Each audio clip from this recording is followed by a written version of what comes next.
ایک پہاڑ کی بلندی پر وہ تنہا کھڑا تھا، ہاتھ میں لکڑی کی چڑی، زمین پر سایہ اور دل میں ایک ہی سوال: یہ زمین کتنی بڑی ہے؟ یہ سوال سادہ نہیں تھا، یہ اس روح کی صدا تھی جو خدا کی تخلیق کو سمجھنا چاہتی تھی، اور اس صدا کا نام تھا ابو ریحان البیرونی۔ 1000 سال پہلے اس نے زاویوں اور سایوں کے حساب سے زمین کا ریڈیس ناپا، نہ ٹیلیسکوپ نہ سیٹلائٹ، اور آج کی جدید پیمائشوں سے اس کا فرق چند میلوں کا تھا۔ یہ وہ لمحہ تھا جب انسانی عقل نے آسمان کو پہلی بار ریاضی یعنی میتھمیٹکس کی زبان میں سمجھنا شروع کیا۔ مگر البیرونی صرف زمین ناپنے والا نہیں تھا، وہ وقت، فاصلہ، معدنیات، فلکیات اور انسانی علم کا معمار تھا۔ اس کی کتاب القانون مسودی نے فلکیات اور جغرافیہ کی بنیادیں رکھی۔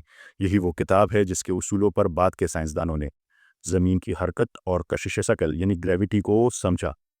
اس نے اسپیسیفک گریویٹی کا اصول کتاب الجماہر میں بیان کیا، یعنی ہر شے کا وزن اس کے حجم کے مطابق بدلتا ہے۔ یہ وہ تصور ہے جس نے آج کے physical labs, industrial design, mining اور ایروسپیس انجینئرنگ کی بنیادیں رکھی۔ پھر اس نے مشرق کی طرف دیکھا اور ہندوستان گیا، جہاں اس نے کتاب الہند لکھی۔ یہ کتاب صرف تاریخ نہیں، ایک علمی معجزہ ہے جس میں اس نے ہندو فلسفہ، سائنس اور مذہب کو احترام سے بیان کیا، اور یہ بتایا کہ علم کسی سرحد یا مذہب کا محتاج نہیں۔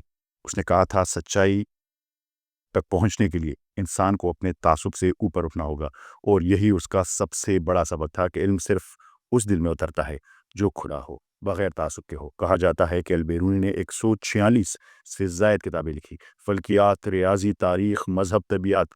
ایسا لگتا ہے جیسے اس نے کائنات کو کئی زاویوں سے لکھ ڈالا۔ آج ہم جب جی پی ایس سے زمین کی پیمائش کرتے ہیں یا سیٹلائٹ امیجری سے فاصلوں کا حساب لگاتے ہیں، تو یہ سب اسی سوچ کی توسیع ہے جو ہزاروں سال پہلے البیرونی کے ذہن میں روشن ہوئی تھی۔ وہ جانتا تھا اگر انسان زمین کو سمجھے گا تو اپنے خالق کو پہچان لے گا۔ لیکن آج کا انسان زمین پر حکومت تو چاہتا ہے، مگر اس کے پیچھے موجود حکمت کو بھول گیا ہے۔ البیرونی نے پہاڑوں پر چڑھ کر زمین کا سچ تلاش کیا۔